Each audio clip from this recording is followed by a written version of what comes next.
And welcome to STOked, episode 15. This, of course, being the Star Trek Online podcast. My name is Brian. With me is Chris. Hey there, Brian. And Jeremy. Hi. Yeah. How whatever. you doing, guys? You know, you guys feel like talking like a little bit of Star Trek Online today? Yeah, When I think do that's I not? I think that's probably a good We idea. got a big show. All right, so coming up in today's show, we've got some new headlines to cover, and then we have got a great interview with Daniel Stahl from Cryptic. Fancy. And then we'll end the show on a high note with some couple of kind of really cool screenshots that have come out that we really haven't seen pretty much anywhere else, so kind of exclusives maybe. I would like to actually start the show off with one particular point. Okay, go. I'm a little upset with the gentleman at Cryptic. Oh, yeah? Jeremy Which one? has not yet been kicked out of closed beta, Oh, That's true. to the best of my knowledge. yeah. I thought we had an understanding, gentlemen. We'll have to work a little harder We're at going to that. have to work a little harder with that. If you're watching this, please write into Cryptic informing them of the many ways that Jeremy has violated his NDA for closed Even if beta. you just have to come up with a couple, it's Yeah, okay. Make him up. I don't care how much you have to lie. A little white Get him lie. out of beta. The ends always justify the means. Always now do. that you said that, Brian, I would feel kind of. That'd be kind of cool if I got kicked, because then we know it was our audience making a difference. That works for me. As right. long as you lose and I don't get kicked out, I'm totally fine with how we get there. Let's kick in the news here with our top story for this episode of Stoked. All right. It came out this weekend that we're recording this that Zachary Quinto, the actor that now plays the new Spock, and Siler from Heroes will be the voice of Star Trek Online. Do we know exactly what the voice of Star Trek means? I think it means probably a voiceover narrations and things like that. Now, could it, though, mean it's just like for commercials or something? It could mean. That's usually what they mean by saying the voice of. However, they've already got so many commercials, trailers, and footage But for we this. don't. But maybe they're talking TV commercials. Right. That's what I'm thinking. That's possible. And this is big budget in my mind. This is Atari really willing to throw some marketing money behind Star Trek Yeah. Online. I mean, I think this shows their level of commitment because even if say nothing about who they chose, it's definitely going to be a cost that they're willing to spend. Yeah. And Zachary Quinto's cool. I mean, I'm not a big fan of this new J.J. Abrams reboot thing, but Zachary Quinto's good. I mean, and he did a good job. Well, was- they could've gotten the new Uhura. He's got to be. He's got to Yeah. be. As far as the reboot goes, he's got to be probably one of the better selections. You'd say, right? Yeah. Oh, yeah. Yeah. I mean, outside of Scotty, but Yeah, yeah. Simon Yes, Pegg would have been yeah. the one for us.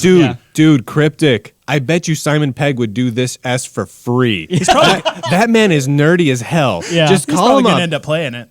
Seriously. Yeah. Just get him to do like tons and tons of random missions. Well- you know what you should make?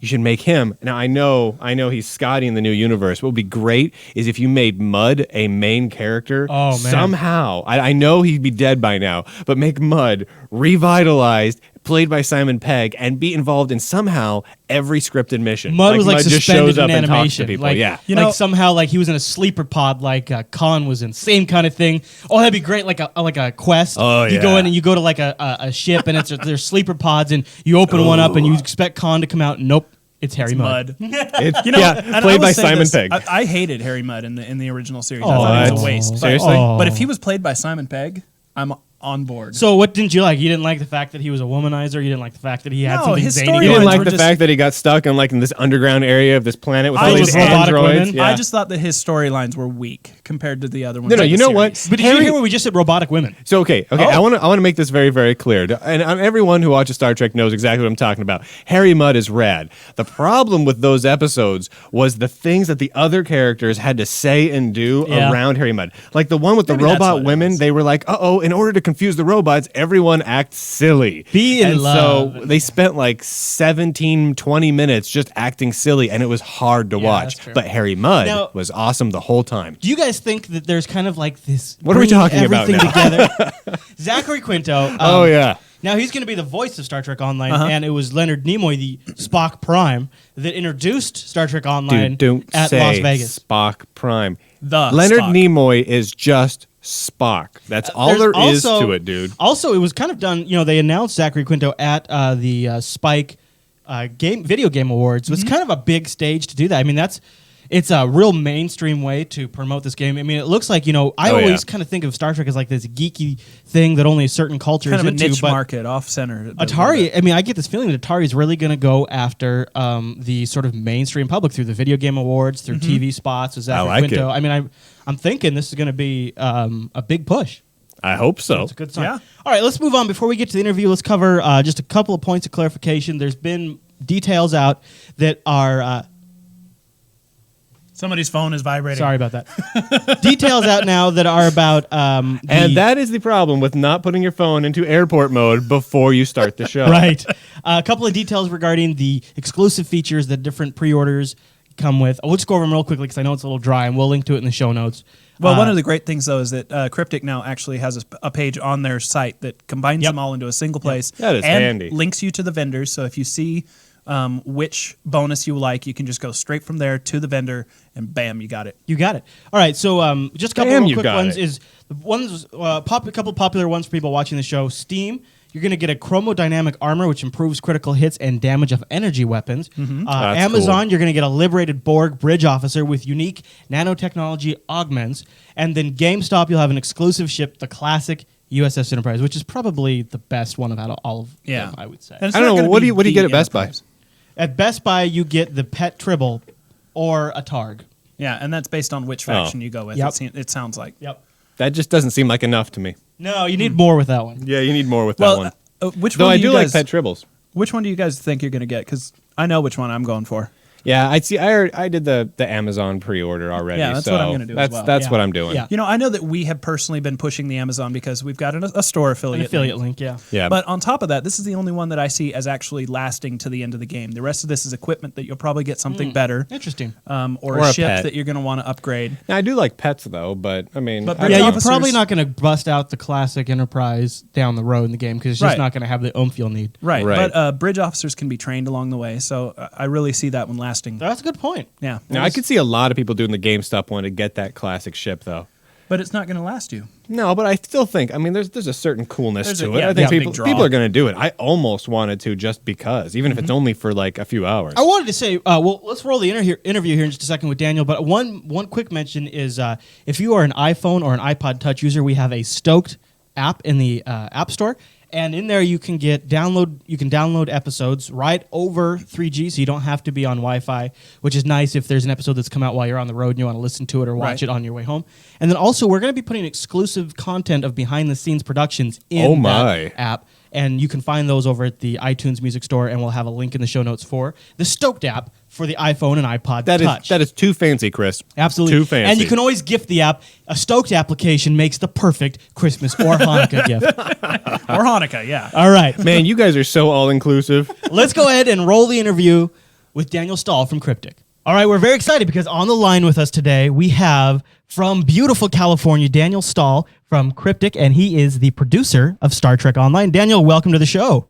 Awesome. I'm ecstatic to be here. Yeah, I bet. You know, for the longtime viewers of STOked, and I can say that because we've got 15 of those episodes now, Daniel had the honor, the extreme privilege, I'm sure he's incredibly famous now because of it, of starring in our PAX video of the Star Trek That's Online right. He was gameplay. actually the first Cryptic employee that we got on camera that we managed to track down and corner. And we recorded on video that he let us record it and then got in trouble. But I cut that We part. go way back. Yeah, we go back weeks.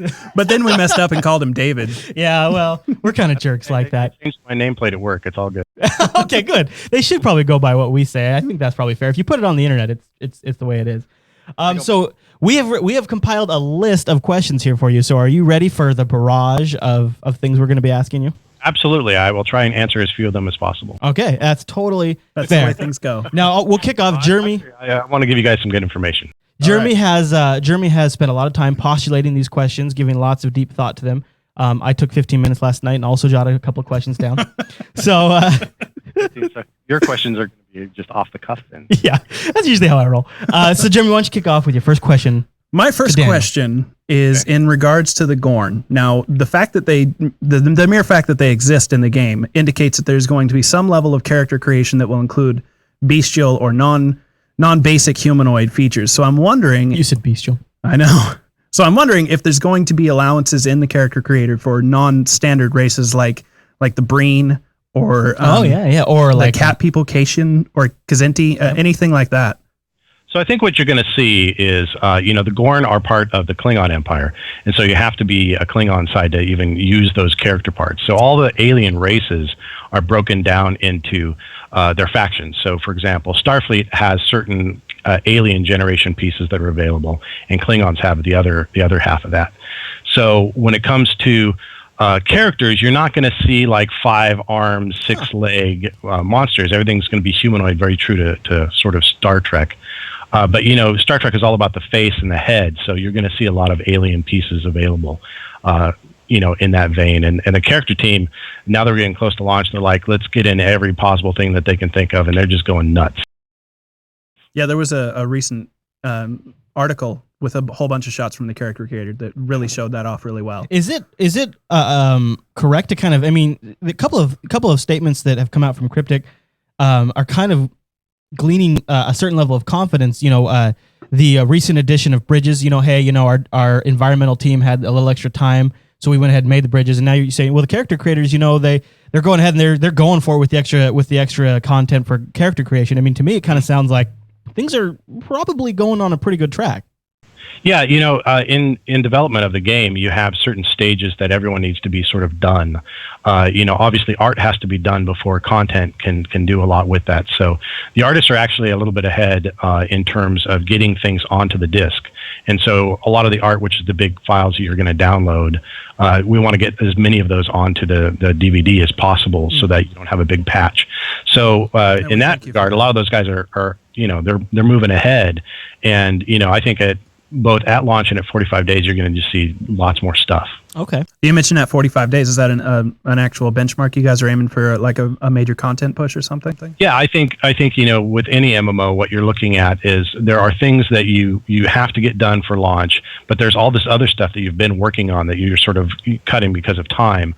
Because everyone's always ambitious about getting as much content in the game as possible. But a lot of that stuff is really very close to being ready. So I think what you're going to see is you're going to see the game launch, and then you're going to see shortly after that, you're going to see an update with just lots of cool stuff. And then, true to Cryptic fashion, you're going to see a lot of updates over the year. Yeah, that's great. Now, speaking of content that a lot of people are afraid is not ready, how much information can we squeeze out of you in regards to the Klingon faction? I'm not going to be able to give you a whole lot of that because we haven't even let that out to the beta players. Maybe soon we can talk a little bit more about that. But I can answer some general dodge questions. Sure. Well, do we have an idea of the ships of the line that we're going to be seeing for the Klingons? I think what you're going to see, obviously, if you've seen the screenshots, anything that you've seen that's Klingon or Gorn or Noskin, any of that stuff that you've seen in screenshots, those are all in game. And what we've done with the Klingons, and this is where I'll give you a little bit of information. I don't know what's been posted so far, but with the Klingons, you're going to see more variations on those ships. So you're going to see the bird of prey, but then you're going to see a lot of different variations. Showing off a little bit of the character creator. There's also the ship creator, and that's where we already have discussed that you can change your stanchions and your nacelles and all that kind of stuff. Well, the Klingons have a version of it. Okay, great. Okay. Now, are any of those customizations going to include technology like pieces from other ships? Like, will we see nacelles on a bird of prey that have a very Gornish look to them? Oh, interesting. Well, I think what you're going to see is similar to the Federation in that, you want to stay within your class so that it's recognizable. Mm-hmm. So I don't think you're going to be able to stick a Gorn engine on a bird of prey, but I think you're going to be able to take the different parts and the different eras of class of ship, and you're going to be able to sort of kit bash within that class so that it's still recognizable. Like a Negvar is a Negvar, but you're going to see different pieces and parts that you can sort of, move around and make it look like it's yours. Was there a big pressure inside Cryptic to, I almost picture like some people on one side of the fence saying, let's let people go totally original with these starships. And I almost picture another camp saying, no, we need to stay as close to, the Federation ships need to look like something you might see in a Star Trek movie or episode. Was there a battle internally at Cryptic, or was it always, we're just going to stick to the Star Trek look? I don't think it's been a battle. I think it's really been about how much, how far can we push it. Obviously, the very first thing we want to do is get all of the known ships in. There's just tons of those. Yeah. And so we want to get as many of those in as possible, and that makes sense. But then also, we do want to say, let's show you something you've never seen before. So we've worked directly with CBS on coming up with ship designs that are sort of the next step of like, and you've started to see some of those screenshots coming out. Yeah, and actually at the beginning of one of the recent videos, there was a ship that I completely cannot identify at all. Do you know which one I'm talking about? The really sleek? I think so, yeah. The new, I Do you know the class name? I don't know it off the top of my head. Do you know if that's one of the originals that Cryptic has put in, or is that an adaptation? Yeah, it looked original. Yeah. Yeah, it was very cool. It is. It was very streamlined. Mm-hmm. I like that. All right, so should we maybe chat a little bit about, let's shift gears and move on to ground combat. What do you say? Sure. Now, what can you tell us about some of there was a recent mention, and what was it? Was it a Cryptic news post or an interview where somebody mentions there's been some refinements to ground combat? It was a Twitter from Zinc saying that the ground combat was getting an overhaul. So I guess there's been some improvements or tweaks that you guys have made to make it a little more engaging, or how would you describe the changes that have been made recently? Well, absolutely. And this is where the beta players have just been awesome because, when we play the game, we've been playing the game for so long. We're really good. You're used to it, yeah. And we're used to playing the combat, and we can turn it up really fast and get through a whole group of Klingons or Gorn or whatever we're fighting. Mm-hmm. But that's not necessarily indicative of what players want. So one of the things that we've been looking at in beta is really what's the feedback we're getting and what can we do to address concerns. And some of the concerns are combat was just too fast. And not only that, but we talk about there being a lot of tactics in Star Trek, and when you look at the ground in your away team, combat, I think, was just at a pace where you really, really had to know what you were doing in order to command your away team, and there wasn't a whole lot of time to react. Oh, okay. Yeah. So one of the things that we have implemented recently, and we're just starting to test in beta, not necessarily a wholesale change to ground combat, but just how do we tweak it to make it more tactical, more interesting. There's all these powers and all these abilities that your bridge crew has that you train up, but how can you slow combat down enough so that you have time to issue orders to this guy and some of the things you see in other traditional RPGs. And so that's where most of our changes have been addressed right now. But then in addition to that, we're just trying to add more fun things like dodging and rolling and being able to go into different crouches. And a lot of that stuff, we've always wanted to do, but it takes animation time to come up with all the different animations because, there's a difference between just firing your phaser and, going into a crouch and running around like that. Mm-hmm. And because we do allow rolls, did you just, the Kirk roll is in the game? Oh, absolutely. Yeah. All right. Yeah. Yeah, absolutely. Double tapping will get you rolling around the maps. Pretty awesome. Oh, that is a signature maneuver, isn't it? Yeah. I like that. The Kirk maneuver. I think the one that I really want to see, and hopefully we'll get this in an update, is the flying leap kick. The two-footed kick. The two-footed. Yes. Yes, that is a classic. That would be great. Now, I know, kind of moving on to the next topic of Jeremy's pet topic that he wants to talk about. Why don't you go ahead and ask him about one of the things that it's been on your mind, Jeremy. Go ahead and unload yourself with this. Since I first heard about the Genesis engine, I've been very interested in just how capable it is and should we mention what it is? Sure. Daniel, would you give like a quick summary of what the Genesis engine is? Mm-hmm. Mm-hmm. Yeah, so absolutely. So the Genesis engine, strangely enough, it's named after the Genesis you see in Star Trek Wrath of Khan. I love that. I mean, it's remarkably similar, and the whole purpose behind Genesis for us is it's a stepping stone towards being able to make content on the fly. And so for when we looked at the galactic map and said, hey, there's a lot of stars in the galaxy, and we really want you to be able to, the whole concept of we really want to bring exploration into the game. But for a lot of the part, when you look at the Star Trek episodes, what was exploration? It's mapping stars and looking at comets out in the middle of nowhere. But how do you make all of that really interesting, and how do you make a lot of it? Yeah, really that would take hours and hours of man time. Yeah. Yeah, if you had to have an artist go in and say, okay, now make something different. At some point you're going to run into two problems. You're going to run into A, the artists are going to get tired of that, mm-hmm. and B, you're just not going to be able to make enough maps or enough star systems to really make people happy with it. Right, so because your player base will devour content faster than you can make it. So we thought about that and how can we stay ahead of that curve, and the Genesis system is our way of rapidly generating a lot of star systems that we can then put missions in. So for example, the big benefit is that we can, it's almost like a internally we even kind of look at it as like a Mad Lib, right? So it's like I would like there to be, in this star system, it's got this big yellow sun and it's got this big lush green planet, and there's an asteroid belt, and there are Gorn attacking a freighter, and you have to save the scientists, right? You fill that out in a form, and you say, okay, let me see what that looks like, and within minutes you have that system up and playable, and you can go in and look at it and say, hey, this is kind of cool, but it would be better if it was Nausicaa. And so you kind of just switch it off, redo it, and then what that allows you to do is come up with a lot of variations of what you like to play, and then we just generate thousands. That's pretty cool. So ideally, the ultimate goal of this is to be able to, just like you said, generate full interactive content on the fly.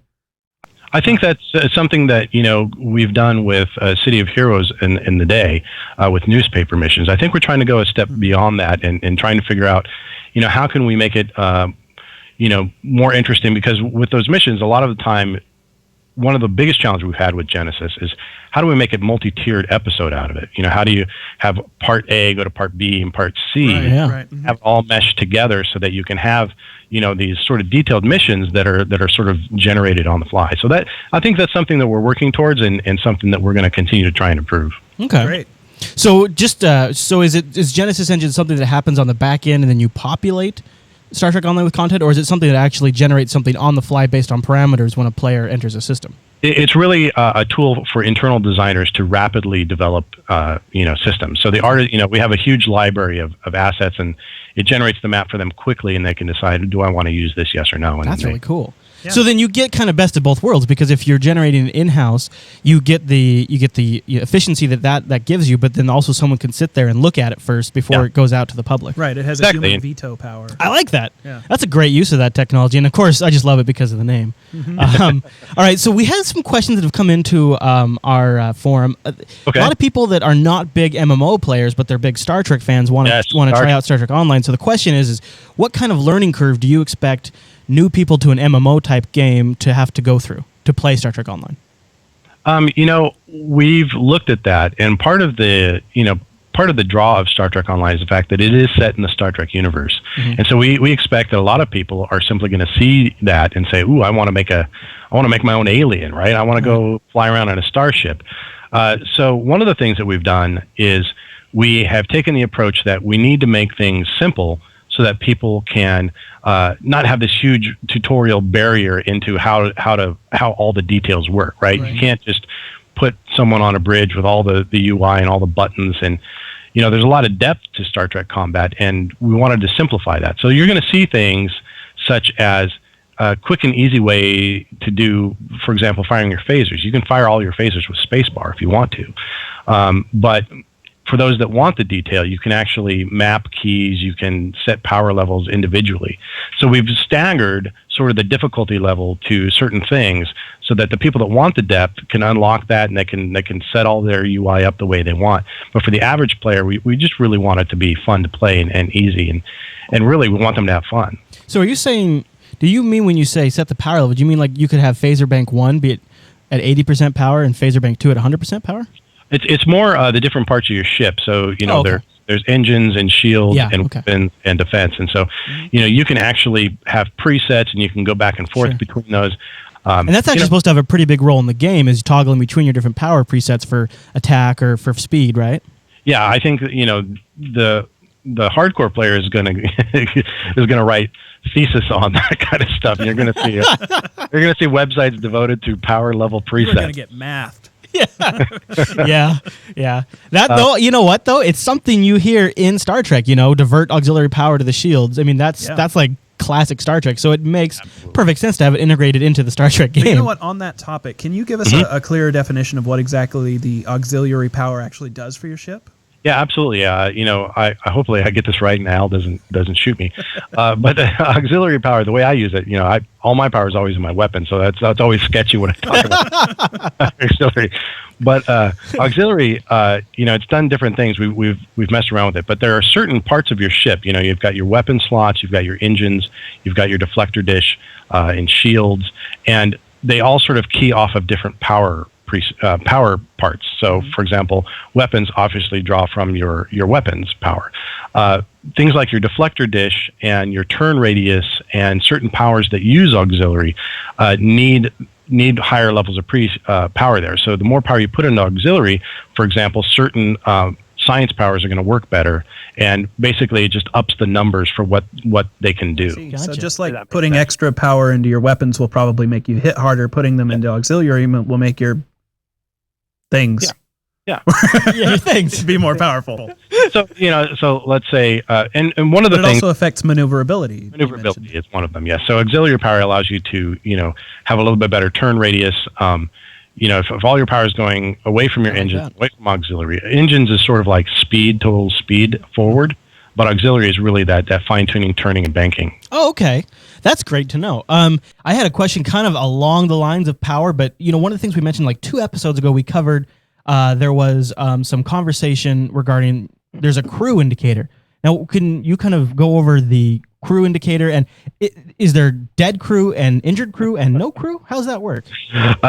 Crew is an interesting concept, and again, this is where we have looked at Star Trek, and we, instead of just making an MMO and then saying, oh yeah, that's your crew, like we actually looked at like what is the purpose of crew on a starship, and what are the effects of not having crew do to you, and a lot of episodes you'll see things like, half the crew's injured and sick bay's full and they're limping along. And that's kind of what we're trying to emulate with that. So you'll see as you take certain types of hull damage, your crew's going to become injured and you may even lose crew. And so from that point, it's really an efficiency rating. And so when you think about all the things that your ship does, it's really based on the efficiency of your crew.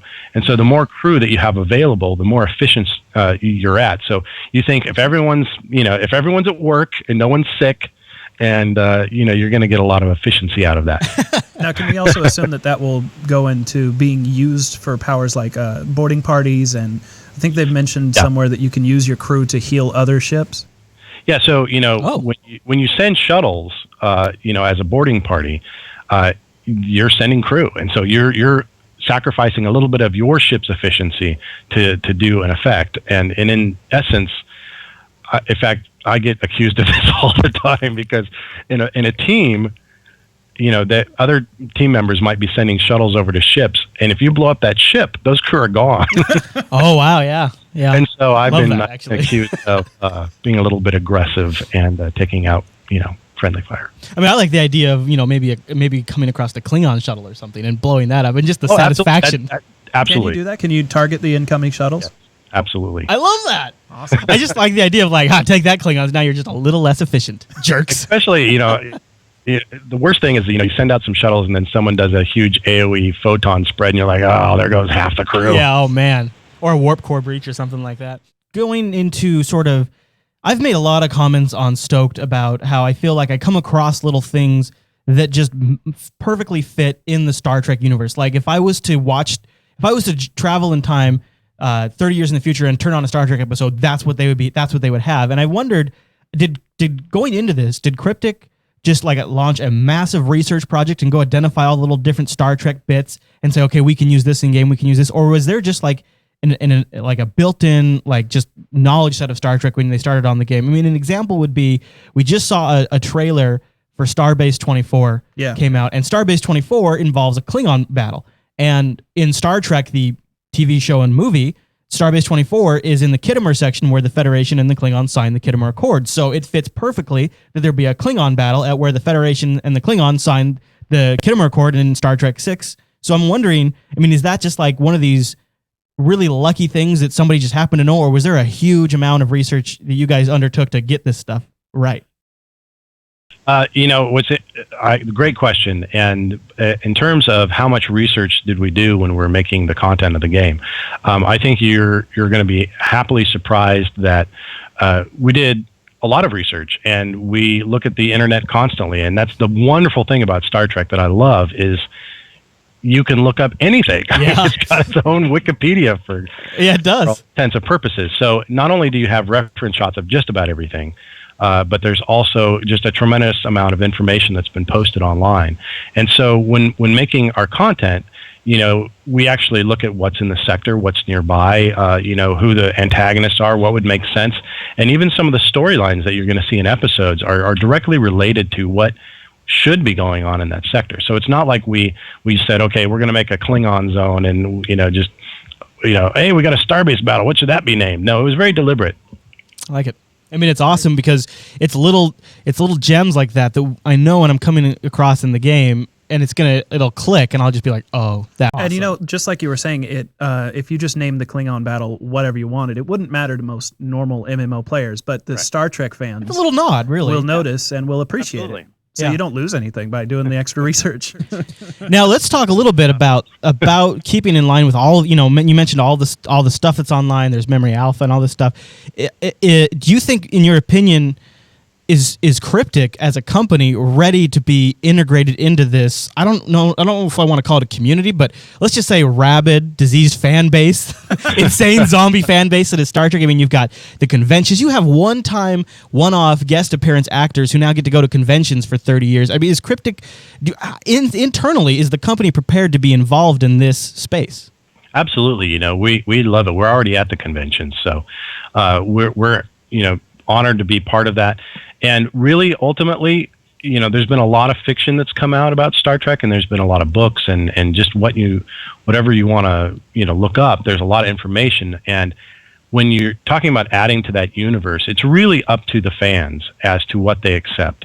Mm-hmm. And so, going back to doing the research and making sure it makes sense is very critical, because you could very easily just make stuff up that players would go, oh, that's not right. Right. They would never do that.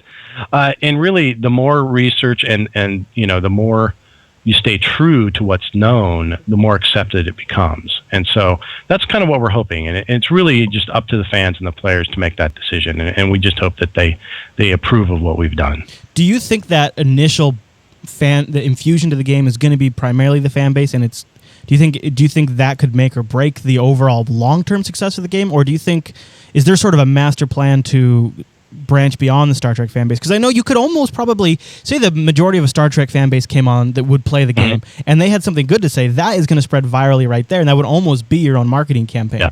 So what happens if there's some bad reaction? Not that from everything I'm seeing, I don't think there's going to be, but has there been a what-if discussion?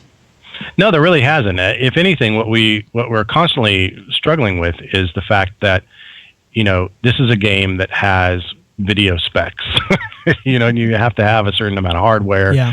And so from an MMO perspective, this is a video game, and you have to have certain requirements in order to play it. And we really think that, looking at the MMO market, it's changed a lot in the last 5 years. Mm-hmm. And so we're trying to be smart, and obviously we want this to be a huge success. And so when we look at all of the foundations of what it needs to do to stay around, we look at things like we think most of the players that play MMOs are just going to check it out. I think, as a gamer myself, I certainly check out just about anything that comes out. Mm-hmm. And it really boils down to whether you enjoy your experience and whether you sort of get into it and stick around and continue. Yeah. And I think there's going to be that contingent, but then I do think you're right. I think there's going to be a very, Trek fan base that is just going to want to see what this is, and they're going to want to, they're going to spend hours in the character creator, right. Making aliens, and they're going to walk around Starbase, and whether or not they get into the combat or the missions, we hope that they get sucked in and really start to enjoy themselves and maybe try something that they haven't done before. So this was going to segue off the Klingons. I don't want to just let it go though. PvP content on the Klingon. Just Klingons, Federation can PvP too. Right. Okay. Now, are there going to be? We've mentioned a few different PvP systems in the game. Are one of those set aside for the opportunity for dueling other Federation players?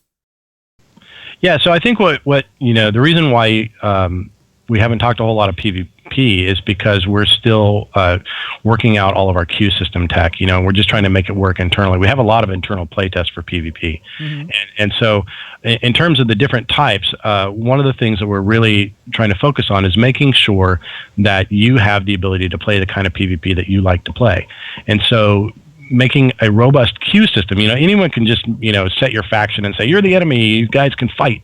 It's actually making it a little bit more objective based and making it so that you can set up the kind of PvP that you want to play. Sure. So I think of, when we looked at all the other sort of games that do this. Whether it's Counter-Strike or Halo or whatever. There's the ability to kind of set the map that you like to play, the settings. What's the objectives, all that kind of stuff. We really want to have that robust of a system. So it seems like you guys are really in favor of an objective-based PvP on every front. You don't just want random frag fests. Well, I think what we want is we want the players to play the kind of PvP that they like. Oh, okay. So it really boils down to giving them all the options that are available. So if you think of, setting up any sort of, for lack of a better word, first-person shooter, PvP map, there's all these kind of settings. Like is it just a free-for-all? Is it team-based? Is it this or that? We want you to be able to have the map options and the PvP options that allow you to do that. So that's the tech that we're testing and we're working on, just trying to make it right. So and the plan is to allow that to be both inside the same faction and faction versus faction. Yeah. So for example, you can say this is a Fed v mirror Fed battle. Mirror Fed, I like that. Oh wow! Oh yeah. So, it could be, something like that, or it could just be, war games, or it could be Klingon on Klingon action, and so we want all those settings to be there so that you can do that. Now that's the queue system, but I think obviously you're going to see with Klingon play is it gets a little bit more detailed than that for that. Right. There's been mention of house versus house battles. Now are these going to be set up as sort of like fleet wars?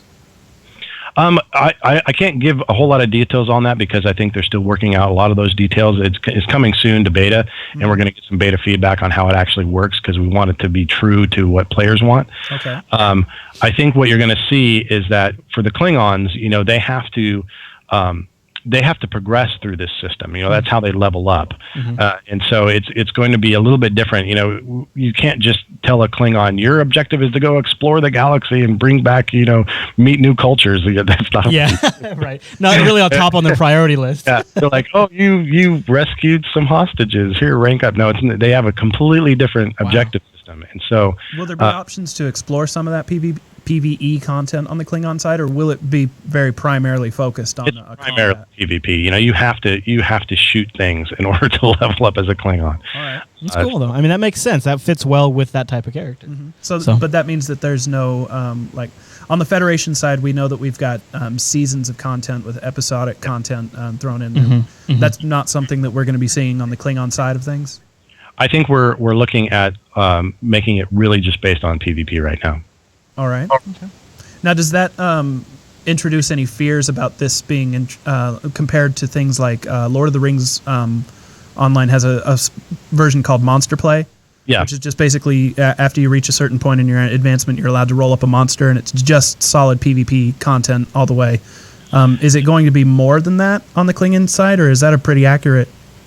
No, I think it's going to be more than that because you have your full skill tree and your full ranks to go through. It's not just you get to play this monster and you get a couple powers, right? It's more like you're a full character and you start out as a certain rank and you have to perform a certain amount of missions and make it's just as robust a power tree system. So the only real difference is the content you're pointed towards. Yes, exactly. Okay. All right. Now I've got one last question before we hang up on you, Daniel. That would be I gotta rib you a little bit because I read an interview with you for Champions Online when that was coming out, and one of the things you were looking forward to was the Xbox 360 version of the game. And I wanted to just say, any news on that front at all for Star Trek Online? I know it's kind of in the finances between companies and things like that. That's what we've heard. But is there any kind of update on the 360 console version of Star Trek Online? Well, Star Trek is a PC game at launch, just like Champions was. But I think what you really need to be looking out for is watch for Champions on console, see how that goes, and that's going to give you an idea of what we're planning for basically all our games. I mean, we want to make it as available as possible, and we certainly have the tech to make it work on consoles. So it's really just a matter of the timing it takes to get all those different versions made. So there are still very solid moving forward plans of getting Champions onto the console. Yes, I believe so. I think you're going to see Champions on consoles. Great. All right. Okay. Well, did you have anything else before we let this guy get back to work? Actually, I was wondering, do you have your guitar nearby? Because I would love to hear the ultimate Klingon. They keep ribbing me to record that. Well, maybe count me in. that's going to be on the DVD. You'll never know. That would be a little bonus content there. I'll buy the collector's edition. Yeah. Yeah, put that on there. There you go. All right, Daniel. Well, this has been a bunch of great information, and we wanted to say thanks for taking a little time out of your day to join us on STOked. You're the first official Cryptic interview we've had on the show, so that's Thank you very much. You guys are doing great work. Thanks, guys. Okay, and a big thanks to Daniel for joining us. Jeremy followed up with Daniel after the interview to clarify one Klingon point. What was that? We got a lot of good info about the Klingons, but I wanted to follow up because I forgot to ask him this. I wanted to know if Klingons are going to have access to the Genesis content, the randomly generated stuff. His response to me was basically not at launch, but it is definitely something that they intend to include, even if the randomly generated content is going to be combat only. They do want to be able to roll that out. And my understanding is I think we've all been talking about the Genesis content as like a planet, like beam down. Like whenever we talk about it, I always just picture like a land mission. Well, because it's based on the technology that created planets. But I guess there's also I guess in a way that's kind of a unofficial confirmation that there's also going to be space content generated via Genesis. Yeah, which is interesting enough. Mm-hmm. And the last thing we want to talk about in this episode is we always like to end on a high note. Unless there was anything else before we jump into the screenshot. No, I think a high note would be great. All right, so Jeremy went around. Usually every week we do an episode of STOked. There's a bunch of screenshots posted online. Usually, we have like so many screenshots to go through. It's like we don't even get to show them all. We throw them in the credits. It's ridiculous. This week, we didn't come across a ton of screenshots. There were actually no articles that were just, hey, we have some new screenshots. Check them out. Well, we are hitting at the end of closed beta here. Yeah, and it's kind of going to the holiday season. It is the holiday season. I don't know. I think the next 2 weeks is probably going to be quiet time. Yeah, they're probably anybody that's in the press is probably going to be holding on. We've so they can roll out big batches when open hits. We've already seen a massive slowdown in the beta leak information being sent to us. It's pretty much nothing new has been sent our way. Nothing new. So it's like there's a certain point where there's a content saturation of what's been out there is out there now. We kind of hinted that we might have been hitting that point last week, but it seems to definitely be the case this time around. Let's talk about some of these screenshots because this first one I'm looking at here is from Eurogamer, and they've got a great shot of a Gorn ship. I'm pretty sure that's a Gorn ship. Yeah. And the Gorn, are definitely something that is. The way, if you read the Path to 2049, the Gorn are in Star Trek Online in a big way because they're working now in conjunction with the Klingons. Right. And according to the Path to 2049, which is kind of like the lead up to where Star Trek Online takes place, is the Klingons and the Gorn go through a side war up to 2049, and by the time we hit 2049, where Star Trek Online takes place, the Gorn and the Klingon are already working together. It's 2409. You keep saying 2049. Oh, yeah, it is, definitely not 2049. It's 2409. 09. Sorry about that. That's a good point of clarification. That's a little bit of a difference there. Dyslexia is awesome. So now the Klingon and the Gorn are working together. So usually when you're fighting a Gorn, that's because they're on the Klingon side. So it's kind of an interesting dynamic, and here's a great shot of a Gorn ship. This is something also that goes back to what Daniel mentioned in the interview, that we won't have ships like from the Orions and Gorns at launch, but this shot really looks like it's shot from the Gorn point of view. This might be a hint that there is already some internal playtesting on alternate ships. Oh, crap. Good point. Yeah, because you're not looking at it from the Federation. Now, you could be the Federation ship zoomed out in the camera. Yeah, it could just be a fancy camera. You could still accomplish that screenshot. That's a very interesting point, though. All right, so moving on, we've got a shot of a pretty cool-looking engine room. Now, these are I don't think that's an engine room. I think what we're looking at here is actually a hamster cage where the hamsters can move in those tubes. Like photonic hamsters. Or those really cool Chinese restaurants that have the really cool fish tank. With the fish tank in the tubes. I think that's what this is.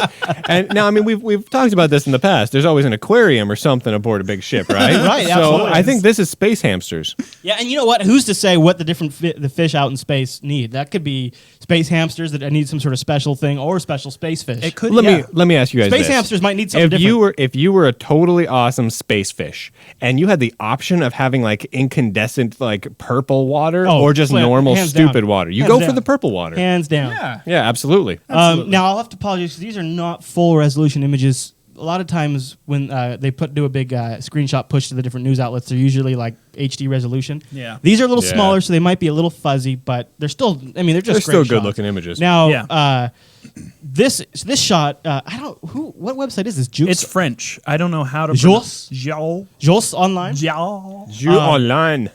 Great shot, beautiful shot, and they're fighting. Yeah. These are Klingon, birds of prey, Right. And you notice the phaser shots. Notice Some how of them are they're pulses. very Klingon-like because they come out of that cannons mounted on the wings of the bird of prey, Yeah. and they're phaser bursts. Looks really. great. Yeah. And then you've got off in the background too. You've got a Klingon is either about to get hit or has shot a photon torpedo that has that red sparkle to Yeah, it. I love the photon torpedoes. They look very much like something that you would have seen in the Star Trek movies. 5s or Yeah, Star no, Trek no. I'm 6. pretty confident that they actually targeted that explosion and fired. It looks in like that it. case, It yeah. definitely looks Yeah. like it. Yeah.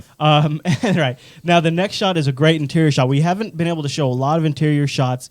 This one here is probably like a star base or something like that. It's Quark's bar. And it does kind of have a little bar look to it because there's like lunch tables down there, and this It's got guy's a up on the balcony, second. Yeah, right. he's up on the second level, and you got alien plants off in the background. It's very I cool hope that's looking. not Quarks. It doesn't look Cardassian enough. No, it looks Federation to Yeah, me. Yeah, it does. It kind of has that blue, gray, and reds. Yeah. Yeah. Yeah, That's very very Federation. Yeah, it's Yep. very federated. And then our last screenshot is also from. Or do you want to say something more about that screenshot? No, it was just blue, gray, and red is red, white, and blue in another order.